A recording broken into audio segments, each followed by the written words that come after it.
Hello అండి, welcome to మా ఇంటి వంటలు విత్ పల్లవి. ఈరోజు నేను మీకు అల్లం పులుసు చేసి చూపించబోతున్నాను. ఈ అల్లం పులుసు ఒంటికి చాలా మంచిదండి, రుచిగా కూడా ఉంటుంది. ఈ పులుసు తినడం వలన పైత్యం, వికారం, కఫం తగ్గుతాయండి.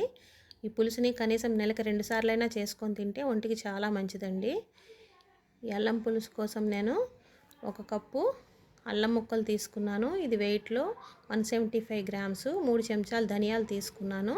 3/4 చెంచా జీలకర్ర తీసుకున్నాను. ధనియాలు వెయిట్లో 15 గ్రామ్స్, జీలకర్ర 3 గ్రాములు. మీరు కావాలనుకుంటే అల్లం తగ్గించి తీసుకోవచ్చు. దాంతోపాటు ధనియాలు, జీలకర్ర కూడా కొద్దిగా తగ్గించుకుంటే సరిపోతుంది. ఇప్పుడు వీటన్నిటిని ఒక మిక్సీ జార్లో తీసుకొని మెత్తగా పేస్ట్ చేసుకోవాలి.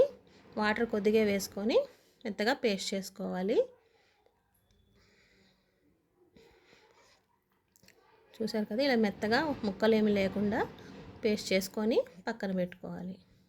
ఇప్పుడు స్టవ్ మీద కడాయి పెట్టుకొని ఒక 2 స్పూన్ల ఆయిల్ వేసుకొని ఇందులో 1 గుప్పెడు వెల్లుల్లి రెబ్బలు వేసుకోవాలి. నేను వెల్లుల్లి రెబ్బలు కావాలనుకుంటే ఎక్కువ వేసుకోవచ్చు, లేదంటే తక్కువ వేసుకోవచ్చు. వెల్లుల్లి రెబ్బలు ఎంత తింటే అంత మంచిదండి వంటికి. ఇందులో ఒకసారి వేయించుకున్నాక కొద్దిగా మినప్పప్పు, ఆవాలు, జీలకర్ర కూడా వేసుకొని వేయించుకోవాలి. 1 నిమిషం వేగిన తర్వాత ఇందులో కట్ చేసి పెట్టుకున్న ఒక ఉల్లిపాయ ముక్కల్ని వేసుకోవాలి. వేసుకొని ఒకసారి కలుపుకున్న తర్వాత ఇందులోనే ఒక పచ్చిమిరపకాయ వేసుకోవాలి. ఇందులో కారం ఎక్కువ పట్టదండి, ఒకే మిరపకాయ వేస్తున్నాను నేను, ఎందుకంటే అల్లం ఘాటుగా ఉంటుంది. కారం ఎక్కువ వేయాల్సిన అవసరం లేదు. ఇలా ఒకసారి వేపిన తర్వాత కరివేపాకు కూడా వేసుకొని వేయించుకోవాలి. ఉల్లిపాయలు ఎర్రగా అవ్వాల్సిన అవసరం లేదండి, కొద్దిగా పచ్చివాసన పోతే సరిపోతుంది. ఇప్పుడు ఇందులో రుబ్బి పెట్టుకున్న అల్లం ముద్దను వేసుకొని బాగా కలుపుకోవాలి. పచ్చివాసన అంతా పోయే వరకు కలుపుకోవాలి, బాగా ఉడికించుకోవాలి. చూసారు కదా, బాగా పచ్చివాసన అంతా పోయి ముద్ద కూడా కళాయిని వదిలేస్తుంది కదా, ఇలా అయ్యే వరకు వేయించుకొని ఇందులో కొద్దిగా పసుపు, రుచికి సరిపడా ఉప్పు వేసుకొని కలుపుకోవాలి. ఇలా కలుపుకున్న తర్వాత ఇందులో ఒక 1/2 స్పూన్ కారం వేసుకోవాలి. కారం కూడా వేసుకొని ఒకసారి బాగా కలుపుకోవాలి.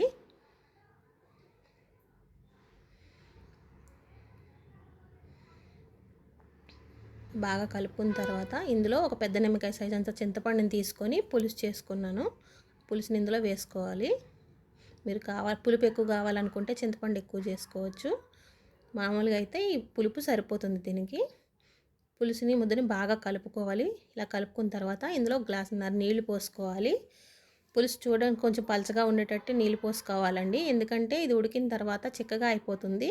చల్లారిపోతే పూర్తిగా చిక్కగా అయిపోతుంది.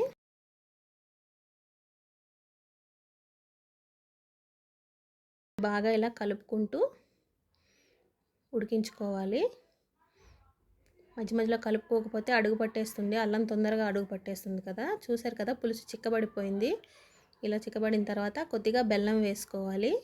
మీరు స్వీట్ ఇష్టపడితే బెల్లం మరి కొంచెం ఎక్కువ వేసుకోవచ్చు, నేనైతే కొంచెం వేసాను. 1 నిమిషం ఉడికిన తర్వాత స్టవ్ ఆఫ్ చేసుకొని సర్వ్ చేసుకోవడమే. చూసారు కదా, అల్లం పులుసు రెడీ అయిపోయింది. అల్లం పులుసుని వేడివేడి అన్నంలో కానీ ఇడ్లీలో కానీ వేసుకొని తింటే చాలా బాగుంటుందండి. ఈ పులుసుని వీలైనంత వరకు పరగడుపుతో తింటేనే ఒంటికి చాలా మంచిదండి. కుదరకపోతే తర్వాత అయినా తినచ్చు, కాకపోతే పరగడుపుతో తింటే ఇంకా మంచిదండి. చూసారు కదా, మీకు ఈ రెసిపీ నచ్చితే లైక్ చేయండి. Thank you for watching.